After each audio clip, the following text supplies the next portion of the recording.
વિદ્યાર્થી મિત્રો, very good morning to all of you. આગળના લેક્ચરની અંદર આપણે કઈ બાબતની ચર્ચા કરી હતી? ચેપ્ટર નંબર 2 પરમાણુ બંધારણની અંદર ઇલેક્ટ્રોન પ્રોટોનની સંખ્યા કે ન્યુટ્રોનની સંખ્યાને ત્રિરાશિના આધારે એક મોલમાં કેટલી સંખ્યા હોય, એનું દળ કેટલું હોય, આ બાબતોની ગણતરી કરી. બરોબર. એવા જ કંઈક હજુ દાખલા અમુક આપને આપવામાં આવેલા એ દાખલાઓને ફરી પાછા આપણે કેલ્ક્યુલેટ કરવાના છે. ફરી પાછા મતલબ એના જેવા દાખલા છે બીજા, એને આપણે કેલ્ક્યુલેટ કરવાના છે. બરાબર. ઓકે. સ્વાધ્યાયની અંદર 2.38 નંબરનો એક એક્ઝામ્પલ છે.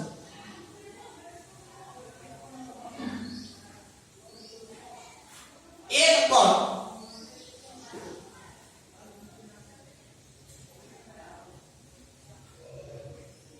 2.5 ગુણ્યા 10 ની માઈનસ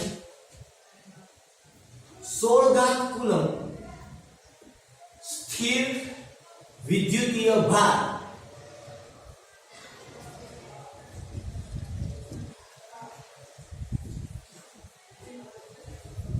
ધરાવે છે. તેમાં હાજર રહેલા ઇલેક્ટ્રોનની સંખ્યા કઈ?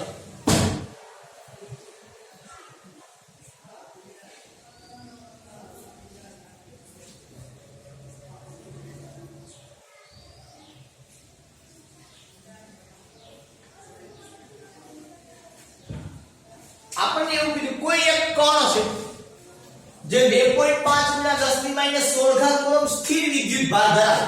તેનો વીજભાર એ કણનો આટલો છે. તો એમાં ઇલેક્ટ્રોનની સંખ્યા કેટલી હોય? એનો મતલબ કે મોટો પણ છે, જેની અંદર બધી ઇલેક્ટ્રોન છે. તો આપણે અહીંયા સીધી ત્રિરાશી મૂકવાની આવે કે એક ઇલેક્ટ્રોન પરનો વીજભાર કેટલો છે? તો કે 1.6 ગુણ્યા 10 ની માઈનસ 19 ઘાત કુલમ. તો આટલો વીજભાર હોય તેમાં કેટલા કણ થાય? આમાં કરી હતા દાખલા કે આટલો વીજભાર હોય તો એમાં આવા કેટલા કણ હોય? એક ઇલેક્ટ્રોનનો વીજભાર આટલો છે. તો આટલો વીજભાર હોય તો કેટલા કણ થાય? બરોબર. તો ઇક્વલ ટુ શું થાય? મેં તમને સમજાવ્યું પ્રશ્ન ચિહ્ન વાળો ભાગ છે એટલે આ ભાગ પહેલા 2.5 ગુણ્યા 10 ની માઈનસ 16 ઘાત કુલમ એને ગુણ્યા 1 એના છેદમાં 1.6 ગુણ્યા 10 ની માઈનસ 19 ઘાત કુલમ. તમને ખબર છે એ પ્રમાણે કુલમ છે એ ઉડી જશે. 2.5 ભાગ્યા 1.6 2.5 એને ભાગ્યા 1.6 આપને મળશે 1.5625. શું મળશે આપને? અહીંયા લખું 1.5625 એને ગુણ્યા 10 ની માઈનસ 16 વત્તા 19.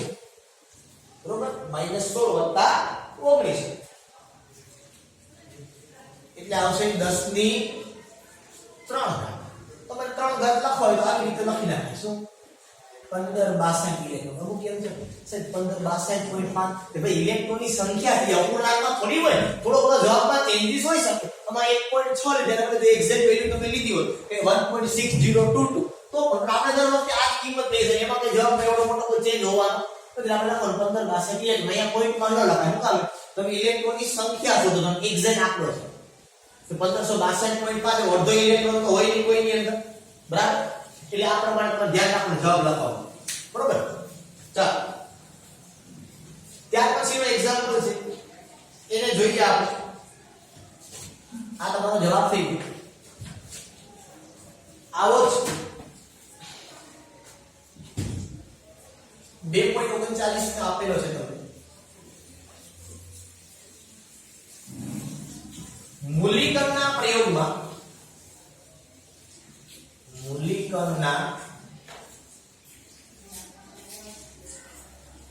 પ્રયોગમાં તે બિંદુ પર ચળકતા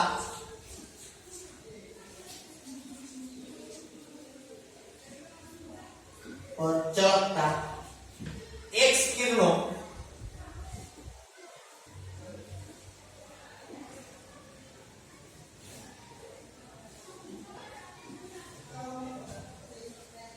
દ્વારા પ્રાપ્ત સ્થિર વિદ્યુતીય ભાર -1.282 into 10⁻⁻18 કુલમ છે તો તેમાં રહેલા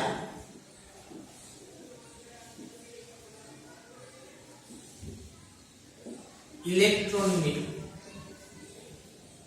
સંખ્યા ગણ.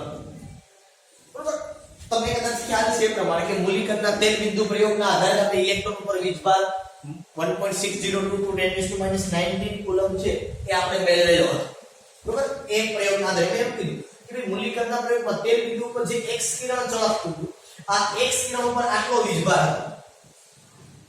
તેમાં ઇલેક્ટ્રોનની સંખ્યા કેટલી હોય તો ફરી પાછું લખવાનું કે એક ઇલેક્ટ્રોન પરનો વીજભાર અથવા તો સ્થિર વિદ્યુતીય ભાર બંને એક કેટલો હોય તો કે 1.6 × 10⁻⁻19. અહીંયા માટે માઈનસ હતું આ મેળવ્યું તો એ વિદ્યુત ભાર માઈનસ મેળવ્યો છે. બરોબર, તો અહીં લખવાનું પછી આપણે તો 1.282 × 10⁻18 કુલમ ની અંદર તો એ માઈનસ નથી લેતા હો કામે તો અહીં જવાબ માઈનસ માં કેટલા ઇલેક્ટ્રોન હોય એવું ના હોય. માઈનસ શું દર્શાવે છે તેની ઉપર વિદ્યુત ભાર છે એ કોણ છે એ ઋણ વિદ્યુત ભાર છે. આ માઈનસ શું દર્શાવે છે કોણ છે એ ઋણ વિદ્યુત ભાર છે એવું દર્શાવે છે. એટલા માટે તમે સમજો કે મૂલીકણના પ્રયોગમાં તેલ બિંદુ ઉપર ચળકતા x કિરણ ઉપર આટલો વિદ્યુત ભાર પ્રાપ્ત થયો પણ ઋણ વિદ્યુત ભાર. બરોબર, તો ઇક્વલ ટુ કરશો એટલે તો આગળ પણ સમજાવ્યું છે પ્રશ્નાર્થ ચિહ્ન વાળો ક્રોસ છેલ્લે રાખવાનો એટલે 1.282 into 10⁻⁻18 કુલમ ના છેદમાં 1.6 into 10⁻⁻19 કુલમ equal to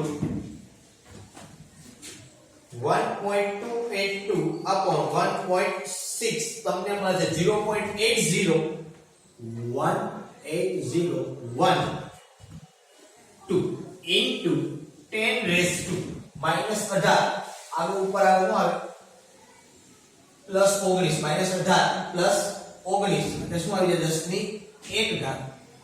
બરોબર, આ 10 ની જે 1 ઘાત તમને મળે એ તમે શું કરી દો કે આ દૂર લઈ જાવ એટલે તે ઘાત ઘટે તો શું થઈ જાય તો કે 8. બરોબર, 8.012 એવું ના લાગે ખબર પડી જાય તમે સામાન્ય આમ લઈ ગયો 1 પોઈન્ટ લઈ જાવ 10 ની ઘાત નીકળી ગઈ પછી 8.012 એવું ના લાગે શું લખી નાખાય કે આટલા ઇલેક્ટ્રોન છે એવું લખી દો. બરોબર, એક્ઝેક્ટ આંક છે એ દર્શાવે. ચાલો ત્યાર પછી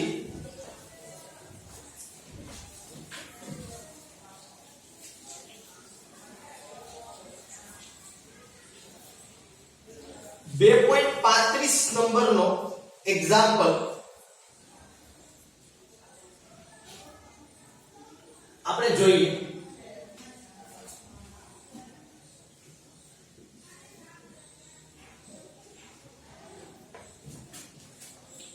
જો કાર્બન પરમાણુનો વ્યાસ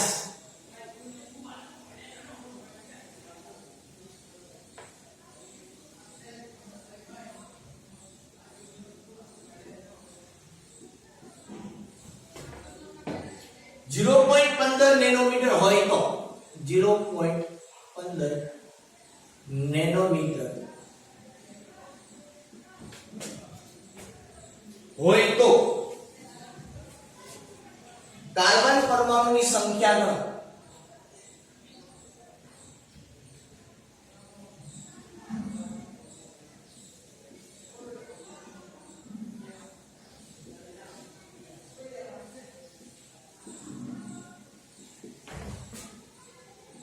કે જેને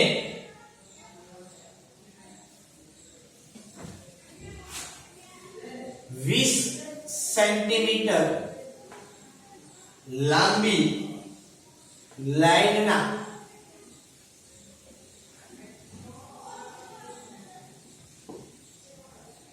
સ્કેલ પર સીધી લીટીમાં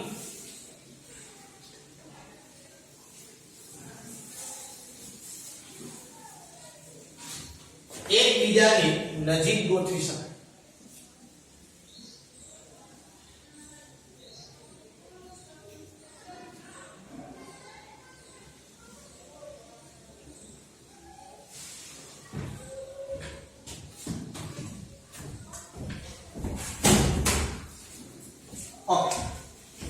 શું આપ્યું છે આની અંદર જો તો પહેલા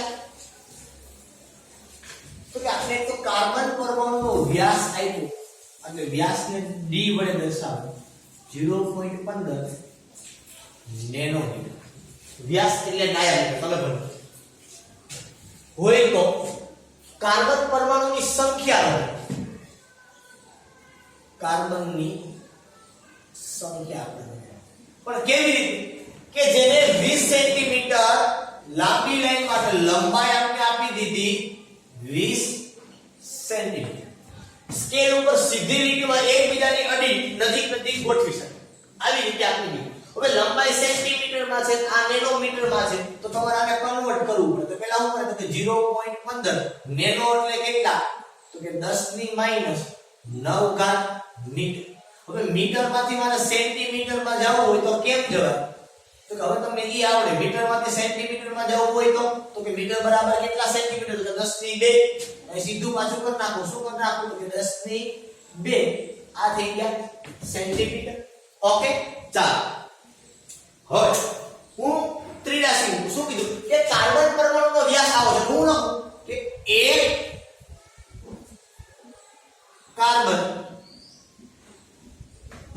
વ્યાસ એટલે શું થયું વ્યાસ એટલે શું કાર્બન પરમાણુ કેવો છે કાર્બન પરમાણુ ગોળાકાર છે આ એનો વ્યાસ છે આખો ભાગ થયો આટલો એ શું થયું વ્યાસ હવે આપણે શું કરવું તો 20 સેન્ટીમીટર માં આવા કેટલા પરમાણુ તો એક કાર્બન પરમાણુ એ કેટલામાં સમાય છે તો કે 0.15 ગુણ્યા 10 ની -9 વત્તા 2 10 ની -7 ઘાત સેન્ટીમીટર માં સમાય છે તો 20 સેન્ટીમીટરમાં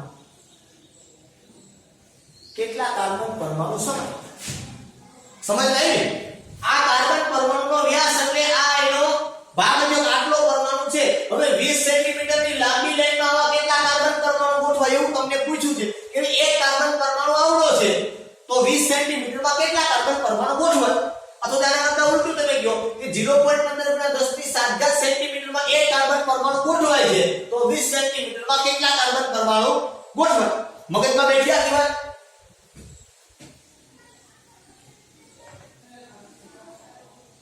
તો ઇક્વલ ટુ પ્રશ્નાચિહ્ન વાળો ભાગ છેલ્લે લખવાનું સમજાવું કે 20 સેન્ટીમીટર એને ગુણ્યા 1 ના છેદમાં 0.15 ગુણ્યા 10 ની -7 ઘાત સેન્ટીમીટર ઇક્વલ સેન્ટી ગયા સેન્ટીમીટર ગયા 20 ભાગ્યા 0.15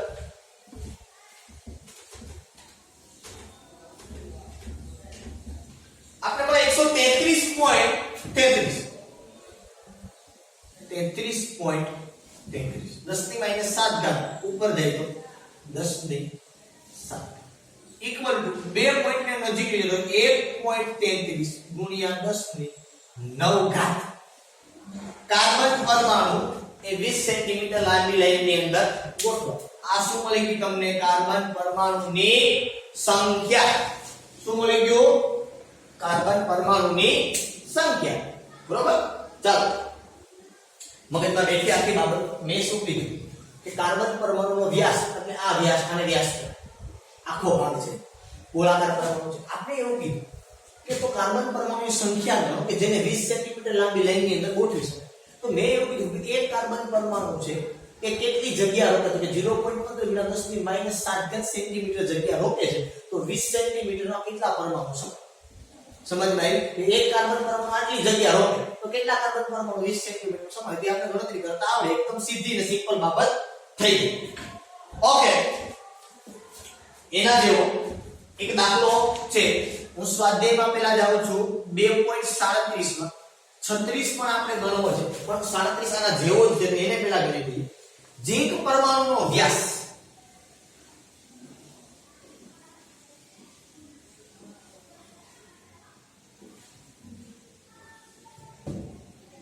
2.6 એંગસ્ટ્રોમ છે 2.6 એંગસ્ટ્રોમ છે અને એંગસ્ટ્રોમ બોલે એમાં એ ઝિંક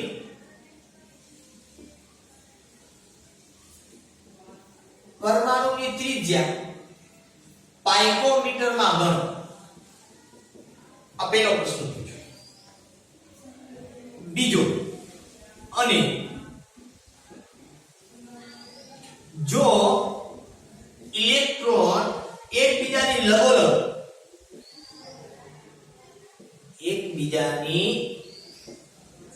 લગોલગ લંબાઈ પ્રમાણે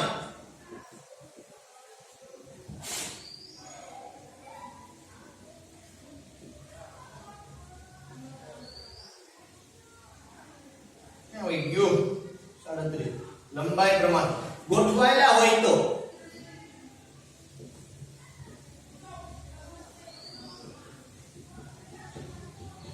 એક 1.6 સેન્ટીમીટર લંબાઈમાં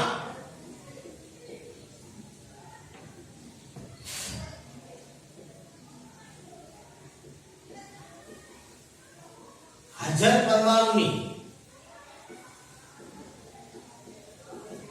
બે પ્રશ્ન પૂછ્યા. આમ તમે જોવો તો પેલી તારા જેવી જ વાત આપી છે તમને, બરોબર, કે બે આનો વ્યાસ આટલો છે તો 1.6 સેન્ટીમીટર માં કેટલા પરમાણુ ગોઠવાના જેવી જ વાત છે, બરોબર. પણ બીજો પ્રશ્ન ભેગો એ લોકોએ પૂછ્યો છે. પહેલું તો શું આપ્યું છે, તો કે ભાઈ વ્યાસ આપ્યો છે કેટલો, તો કે 2.6 એંગસ્ટ્રોમ. શું પૂછ્યું છે, તો કે ત્રિજ્યા પૂછી છે. શેની અંદર, તો કે પાઇકોમીટરમાં. બીજું શું કીધું, જો એકબીજાની લગોલગ લંબાઈ પ્રમાણે ગોઠવાયેલા હોય તો 1.6 સેન્ટીમીટર લંબાઈમાં હાજર પરમાણુની સંખ્યા કેટલી, લંબાઈ તમને આપી છે 1.6 સેન્ટીમીટર. તમારે ગોતવાનું છે ઝીંક પરમાણુની સંખ્યા કેટલી એ તમારે ગોતીને એને આપવાનું છે, બરોબર. પહેલા તો તમને ત્રિજ્યા અને વ્યાસ વચ્ચેનો સંબંધ ખબર હોવી જોઈએ કે આ પરમાણુ છે તો આને વ્યાસ કહેવાય અને આ પરમાણુ છે તો આને ત્રિજ્યા કહેવાય, બરોબર. વ્યાસ કરતા ત્રિજ્યા છે એ અડધી હોય, આવું તમે ભણી. તો આનો મતલબ હું આવું લખી શકું કે d બરાબર 2r, તો r બરાબર d/2. તો d છે 2.6 એંગસ્ટ્રોમ એટલે થાય 10⁻10 મીટર, બરોબર. એને ભાગ્યા 2 એટલે આ મળે 2.6 ભાગ્યા 2 એટલે આપણે મળે કેટલું 1.3 ગુણ્યા 10⁻10 મીટર. હવે મારે મીટરમાં જવાબ નથી જોતો, મારે જવાબ શેમાં જોઈએ છે, પાઇકોમીટર, બરોબર. હવે મીટરમાંથી પાઇકોમીટરમાં જવું હોય તો કેમ જવાય, તો આ તમને કદાચ ખબર હોય કે નહીં, મને ખબર નથી. તમને ખબર હોય છે કે 1, બરોબર, મીટરમાંથી પાઇકો આમ થાય કે 1 પાઇકોમીટર બરાબર કેટલા થાય, તો પાઇકો એટલે કેટલા, 10⁻12. 1 પાઇકોમીટર બરાબર 10⁻12 મીટર. તો 1 મીટર બરાબર કેટલા થાય, તો હું થઈ ગયું આને ભાગ્યા કેટલા કરી નાખું, 10⁻12 કરી નાખું, સીધું હું આવી જાય પાઇકોમીટર. એટલે ખબર પડી કે હું કામ કીધું અહીં પ્રમાણ 1 પાઇકોમીટર બરાબર 10⁻12 મીટર. તો 1 મીટર બરાબર કેટલા પાઇકોમીટર થાય, બરોબર. એટલે સીધું તમને મળશે, શું મળશે, તો કે ઇક્વલ ટુ 1.3 * 10⁻12 છે, ઉપર જાય તો +12 -10 + 12 અને 10⁻2 પાઇકોમીટર. 10⁻2 છે એટલે પાછળ લઈ જાવ, લઈ જાવ 1 3, હજી પાછળ કાઈ ન હોય તો 0 પાઇકોમીટર. સમજમાં આવી આ બાબત કે આખી ખબર ના પડી. અહીંયા મીટરમાં છે એને મારે પાઇકોમીટર મળી જશે. જો પાઇકોમીટર હોય તો સીધું કહી દઉં 10⁻12 મીટર. તો મેં શું કર્યું કે મીટરમાં છે અમારે પાઇકોમીટરમાં જોઈએ તો હું કરી નાખ્યું બે એને કે મીટર અહીંથી કાઢી નાખ્યું અને છેદમાં હું કરી નાખ્યું 10⁻12. ઓલું તમે પાઇકોમીટર હોત તો શું કરત, આપણે કેમ કર્યું કે એંગસ્ટ્રોમ તો સીધું લખી નાખ્યું 10⁻10 મીટર. એંગસ્ટ્રોમ ની બરાબર કે અહીંયા પાઇકો હોય તો શું લખો 10⁻12 મીટર. પણ મીટરમાંથી મારે પાઇકોમીટરમાં જવું તો એના કરતા ઊંધું કરવાનું, ઓલું ગુણતા આપણે આ શું કરવાનું, ભાગવાનું. એટલે આ જવાબ પહેલો છે, બરોબર. કે આ તમને એની ત્રિજ્યા મળે કે ભાઈ આટલી ત્રિજ્યા હોય, બરોબર. બાકીની જે બાબત છે એઓની જેમ આપણે કરવાની છે. કેવી રીતે, તો કે ભાઈ એક ઝિંક પરમાણુ એનો વ્યાસ એટલે કે કેવડો છે, તો કે 2.6 ગુણ્યા 10⁻10 મીટર, બરોબર. તો મીટરમાંથી સેન્ટીમીટર તમને આવડે છે એટલે એમ થઈ જાય 10⁻2 સેન્ટીમીટર, બરોબર. આપણે કેટલામાં ગોતવાનું છે, તો કે 1. 1.6 સેન્ટીમીટરમાં કેટલા બરોબર તો ઇક્વલ ભૂલતા है પ્રશ્ન ચિહ્ન વાળો ભાગ છે એટલે 1.6 સેન્ટીમીટર ના છેદમાં ભૂલતા है 2.6 એને ગુણ્યા 10 ની માઈનસ 8 ઘાત સેન્ટીમીટર બરોબર -10 + 2 એટલે સેન્ટી સેન્ટી 11 તો ઇક્વલ ટુ 1.6 ભાગ્યા 2.6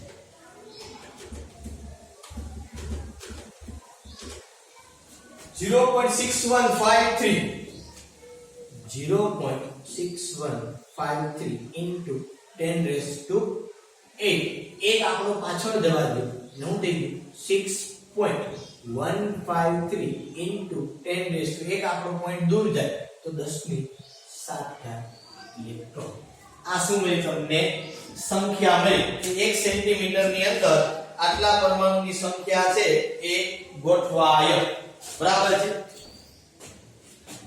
કમ્પ્લીટ થયું ખબર પડી મગજની અંદર બેસું તમારે બરોબર છે ઘણી વખત તમને આ દાખલાને ડાઉટફુલ કરવા માટે ને વ્યાસમાં આપે એના બદલે ત્રિજ્યા તો આમાં તમને ખબર પડી કે ત્રિજ્યા આપે તો 2 ગુણ્યા 2 કરો તમને શું મળી જશે સીધો વ્યાસ મળશે બરાબર ઓકે આવો હજી એક દાખલો છે પણ એ દાખલાને આપણે કેલ્ક્યુલેટ કરીએ આ પહેલો ભાગ છે હું કાઢી નાખું છું બરોબર તમે વિડિયો પોઝ કરી અને લખી લેજો એક દાખલો હજી આના જેવો જ દાખલો છે એને આપણે કેલ્ક્યુલેટ કરવાનો છે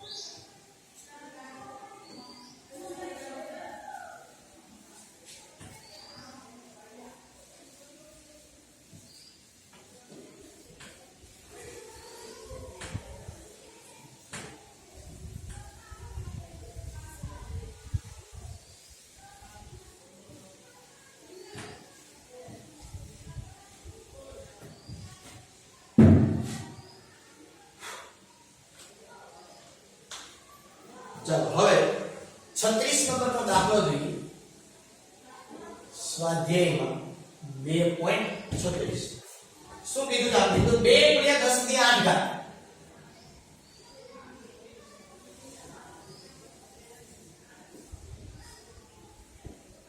કાર્બન પરમાણુ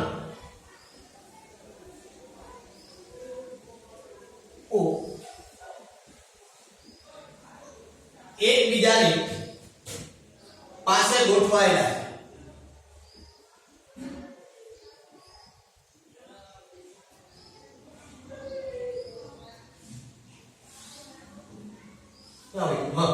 જો વ્યવસ્થાની લંબાઈ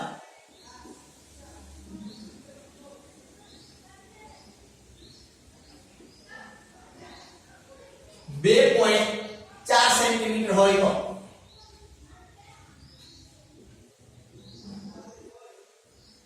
કાર્બન પરમાણુની ત્રિજ્યા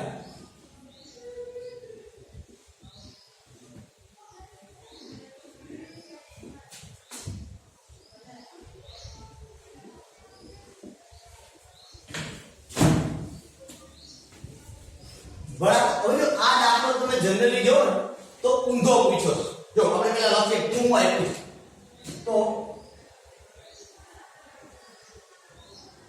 કાર્બન પરમાણુની સંખ્યા એટલે 2 ગુણ્યા 10 ની 8 વ્યવસ્થાની લંબાઈ તમને કેટલી તો કે લંબાઈ એટલી છે 2.4 સેન્ટીમીટર આપણે બનવાની છે શું જો આ દાખલા क्या दाखला के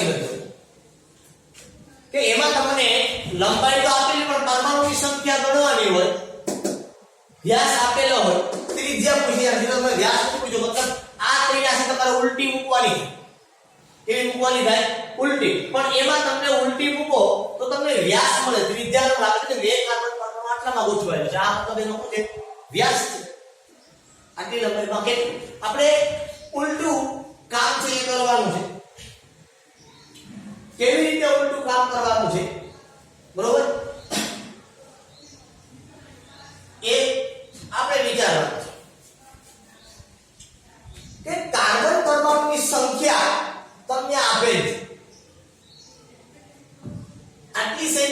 ની અંદર આટલા પરમાણુ ગોઠવાયેલા છે તો તમારે એનો વ્યાસ છે એ ગોતવાનો, મતલબ આ ભાગ તમારે ગોતવાનો છે.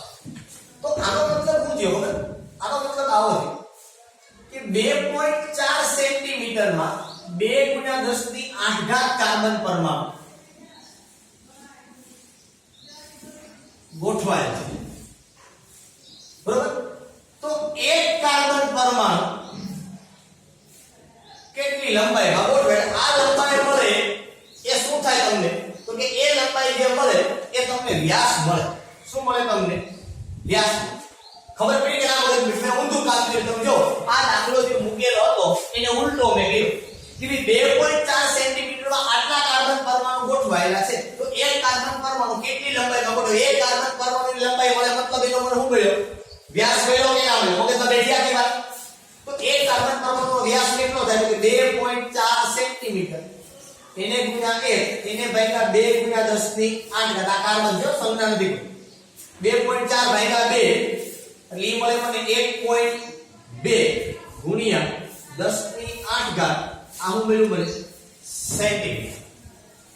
આ એક કાર્બન પરમાણુનો વ્યાસ મને મળ્યો. આ કાર્બન પરમાણુનો વ્યાસ આટલો છે. તો મારે શું જોઈએ છે? તો કે ત્રિજ્યા. તો આપણે ખબર છે કે d બરાબર 2r, તો r બરાબર d/2 equal to 1.2 into 10⁸ centimetre ભાગ્યા 2. 1.2 ભાગ્યા 2 એટલે ઈ તમને મળે 0.6 ગુણ્યા 10 ની આઈ એમ સોરી હું સોરી 10 ની 8 છેદમાં જો ઉપર આવે તો માઈનસ 10 ની -8 સેન્ટીમીટર. હવે ત્રિજ્યા છે ને જનરલી નેનોમીટરમાં હોય. ત્રિજ્યા જો તમને પૂછી પાઈ તો બાકી જનરલી શેની અંદર હોય? નેનોમીટર. તમે આમ લખો તો પણ તમારો જવાબ અહીંયા સાચો. પણ એક પોઈન્ટ હું અંદર લઉં છું હજી, અને ક્યાં અંદર? તો 0.06 ગુણ્યા 10 ની પોઈન્ટ અંદર લો એટલે ઘાત વધે -8 તો -7 સેન્ટીમીટર ઇક્વલ ટુ 0.06 નેનોમીટર. આ શું મળી મને? એની ત્રિજ્યા. અમને એમ થાય સર તમે આ કેમ કરી નાખ્યું? આમાં કઈ ખબર ના પડી. શું કરે? 10 ની -7 સેન્ટીમીટર બરાબર 1 નેનોમીટર થાય. આ સીધી સિમ્પલ વાત છે. શું કામ? તો કે 1 નેનોમીટર બરાબર શું થાય? કે 10 ની -9 મીટર. હવે આ મીટર ને સેન્ટીમીટર માં ફેરવો તો શું થાય? તો 10 ની -9 સેન્ટી એટલે 10 ની 2 બરોબર. 10 ની -9 ને 10 ની 2 એટલે 10 ની -7 સેન્ટીમીટર. લખી દઈએ નેનોમીટર. 10 ની -7 સેન્ટીમીટર એટલે 10 ની -7 સેન્ટી એટલે નેનો. બરાબર? એ આપણે કન્વર્ટ કરી દીધું. તો આ પ્રમાણે દાખલાઓ છે એ તમને આપેલા છે. અહીંયા આપણે ઘણી વખત એવું બને કે તમને ત્રિજ્યા આપે, વ્યાસ ના આપે. તમે પેલા વ્યાસ દોરી લેવાનો, પછી તમારે આ પ્રમાણે કેલ્ક્યુલેશન કરવાનું. વ્યાસ છે એ સમજવાનો. તમારે એક કાર્બન પરમાણુ છે એ તો એક થયું ને. વ્યાસ એટલે ગોળાકાર હોય, એનો વ્યાસ હોય. પરમાણુ છે એ ગોળાકાર છે, આપણને ખબર. તો એ પ્રમાણે અહીંયા વાત કરી. આ એક દાખલો ઉલટો આવ્યો છે. આ લોકોમાં ધ્યાન રાખવાનું છે. તો આપણે કીધું કાર્બન પરમાણુ છે કે 2 × 10⁸ છે, એકબીજાની પાસે ગોઠવાયેલા છે. લંબાઈ 2.4 સેન્ટીમીટર છે. તો એનો મતલબ એ કે 2.4 સેન્ટીમીટરમાં આટલા કાર્બન પરમાણુ, એક કાર્બન પરમાણુ કેટલી લંબાઈમાં હોય? તો લંબાઈ મળે મતલબ શું? તો ઈ કાર્બન પરમાણુની લંબાઈ મળે. એક કાર્બનની લંબાઈ એટલે શું થયો? એનો વ્યાસ છે. એ વ્યાસ છે એનો ઉપર તમને શું મળે? ત્રિજ્યા. ઓકે, અહીં સુધી આપણે આજના માટે રાખીએ છીએ. હજી પણ આની અંદર 2-3 દાખલાઓ છે એ થોડા જુદા, આના કરતા જુદા પ્રકારના છે. એ આપણે નેક્સ્ટ લેક્ચરની અંદર એ જુદા પ્રકારના દાખલાઓ છે એને કેલ્ક્યુલેટ કરશું.